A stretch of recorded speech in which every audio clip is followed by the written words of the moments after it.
Are you someone who thinks Sattu powder is a replacement for whey protein? We are about to break your heart. Hello guys, welcome to Mythbuster Monday with Mighty Mineral. Let's understand कि हमारी body को आखिर चाहिए क्या. Our body needs 20 amino acids, जिसमें से 11 हमारी body खुद से बना लेती है, एंड इसलिए हम उनको बोलते हैं non essential amino acid. And बचे हुए 9 अमाइनो एसिड्स हमारी बॉडी को हमारी डाइट से चाहिए होते हैं, हेंस उनको हम बोलते हैं एसेंशियल अमाइनो एसिड्स. अब आते हैं सत्तू पर. Sattu isn't a complete protein source, मतलब इसमें वो 9 एसेंशियल अमाइनो एसिड्स नहीं है. And on the other hand, whey protein is a complete protein source, giving all the amino acids that you need. Talking about the protein content, sattu is extracted from chana or chickpea, जिसमें होता है 5 gram protein in every 30 grams of serving.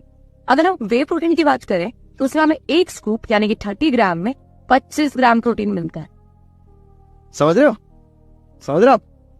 Sattu is a great food to inculcate in your regular diet, but depending on it for your daily protein needs.